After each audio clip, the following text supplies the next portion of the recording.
Okay, so we're going to talk one more time about story structure. I just want to go over things again and make sure that everybody knows all the component parts and can identify them, because that's really the core competency here that we need to be learning about structure. So we're going to go over 3 pretty popular book turned movies. But one of them is just a movie, I think, but the others are also books. So we're going to go over those, and then that will hopefully allow you to go over with the kids one more time, or yourself, if you're taking this because you want to learn about writing, to go over these things and make sure that we understand the basics of structure, because the next thing we're going to do is talk about character, and you really need to understand how the story structure needs to be in order to marry character to it, so that when you're coming up with the plot that you want to prepare for your story, you understand how they go together. So let's talk about, first we'll do the one that's just a movie. We'll do The Incredibles. Okay, so I'm going to make a note of this real quick. So the things that we're going to do are hook, inciting event, first plot point, pinch point, midpoint. It's okay. I'm going to go over them slowly with you guys. Then there should be another pinch point, and that usually there is. And then a second plot point, all is lost, and then saves the day. Okay.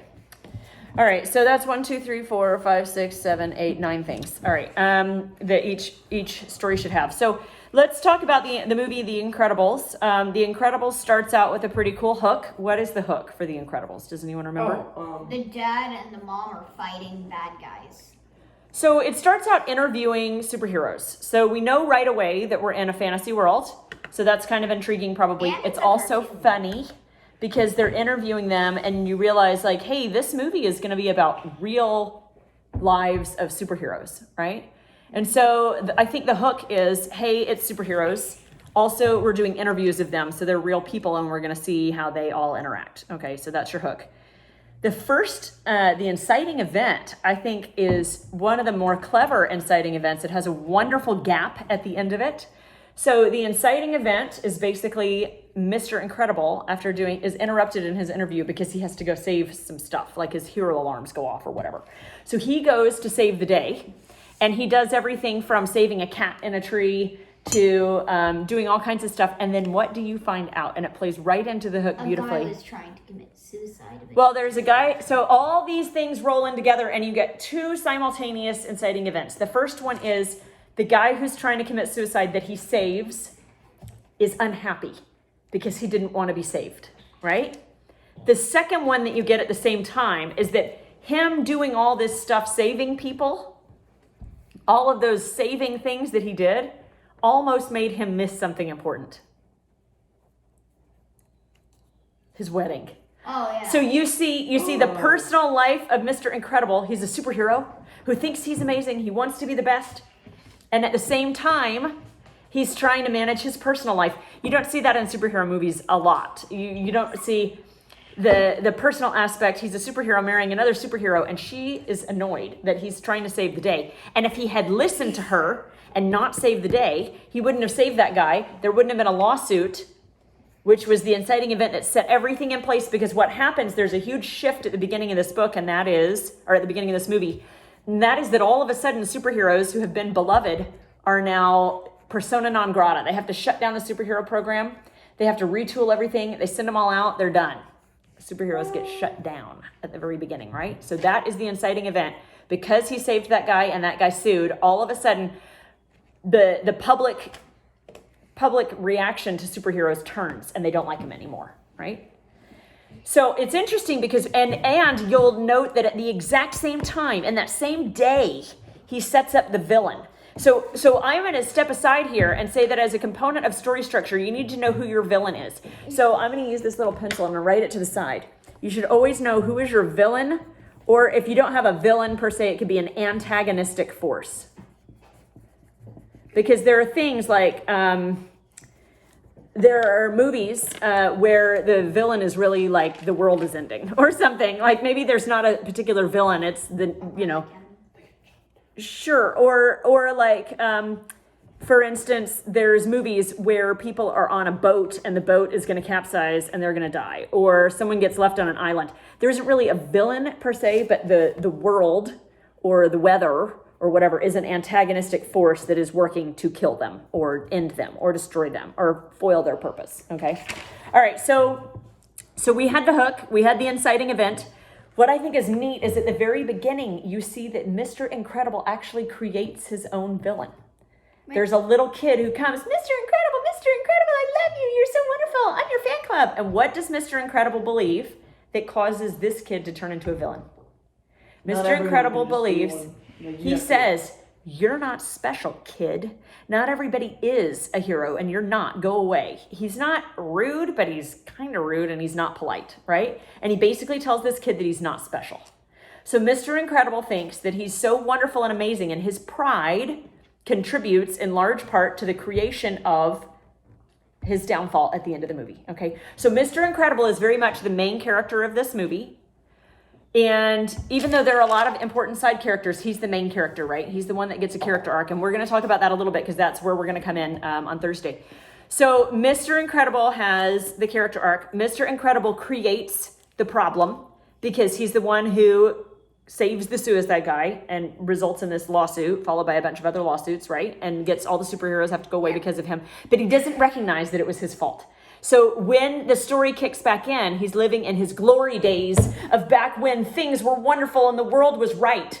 So the villain here is public perception and how people think about the world, right? So what is the first plot point in the movie The Incredibles?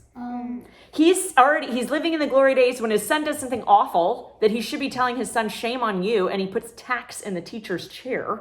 He doesn't say shame on you. He says, you're special, you're amazing, you're better than everybody else. You shouldn't be living in hiding. You should be getting accolades, and you should be revered for being wonderful, right? Mm-hmm. So Mr. Incredible is completely incapable of accepting the world as it is. He thinks he's still a hero. He thinks he's been besmirched. He has taken no insight whatsoever from what happened, right?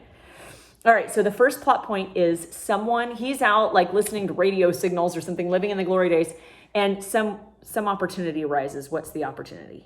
The girl offers him to get the robot. So you get to see a little bit about him. You see that he is unwilling to screw over a little old lady, and he's helping people navigate the bureaucracy, and that makes you like him, right?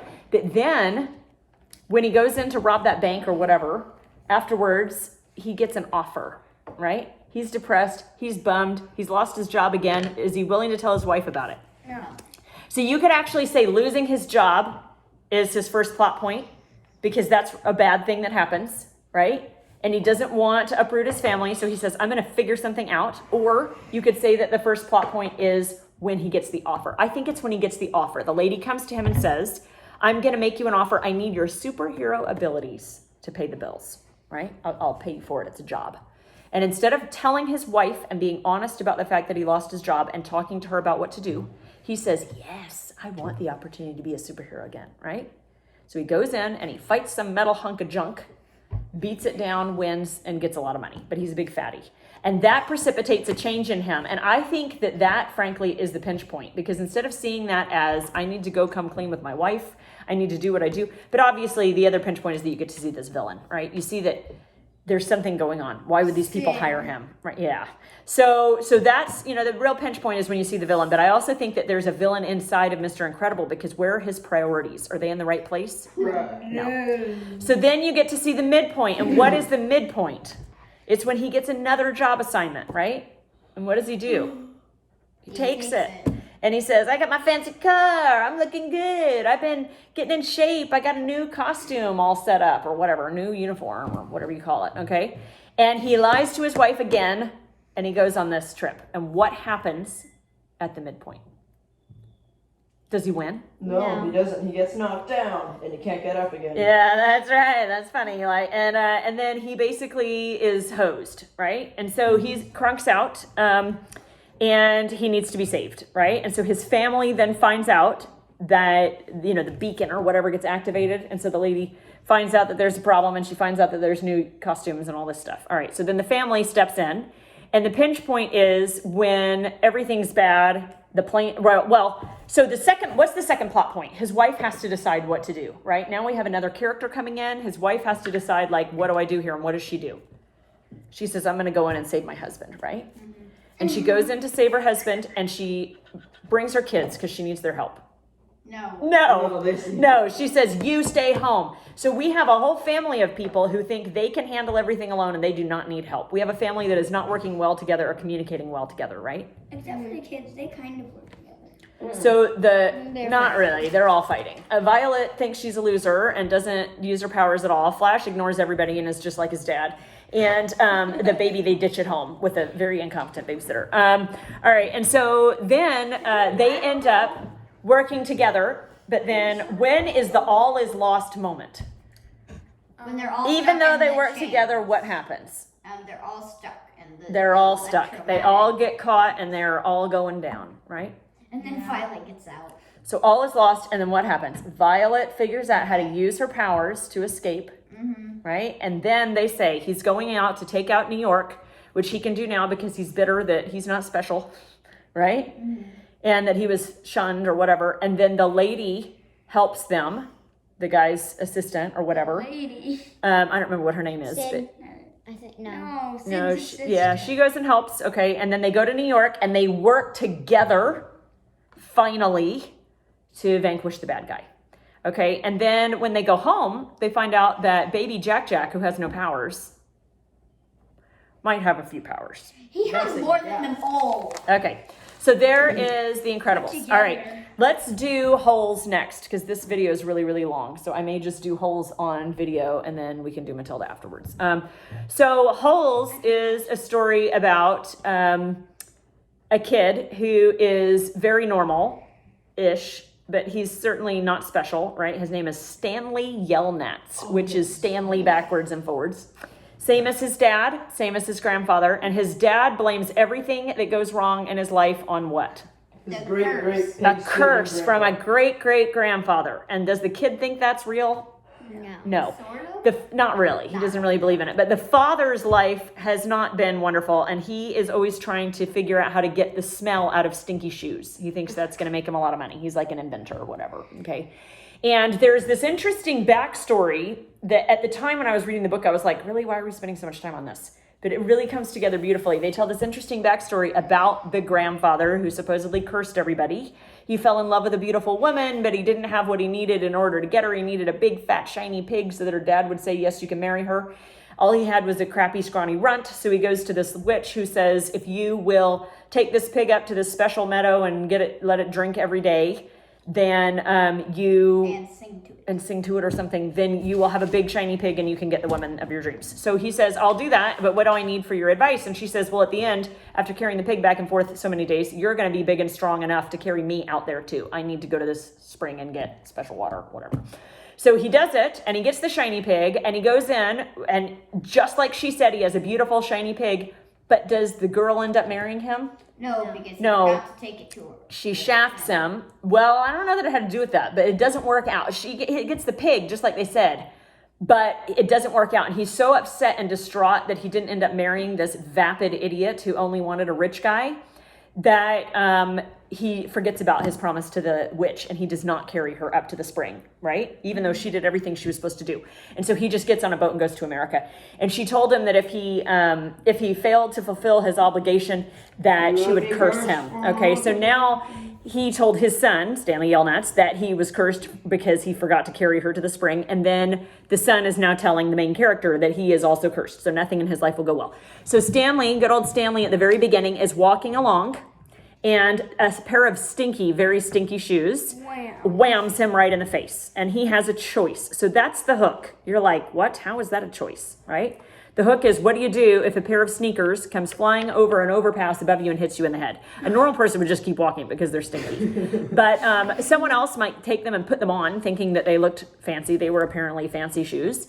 Or you could just pick them up, stuff them in your bag, and take them home for your dad to try and use as experiments to remove a stinky smell, which is what he did.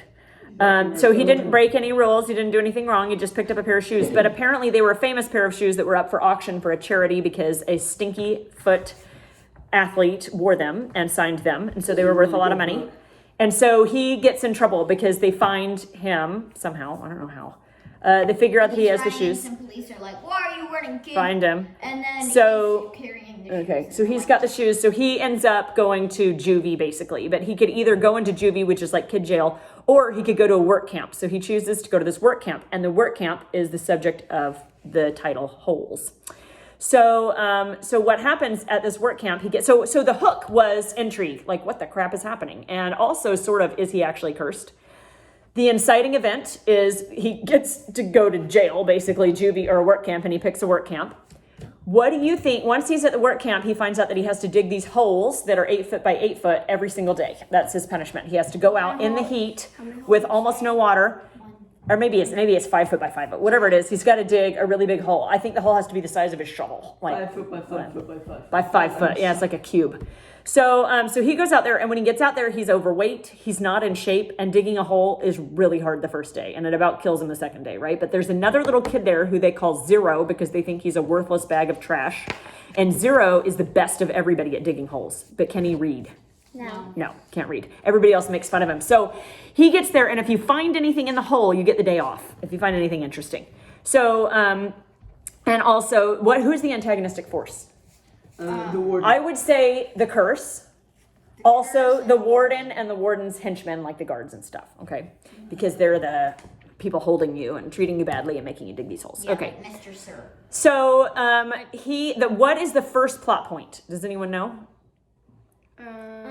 He's Can I check on? Eli's going.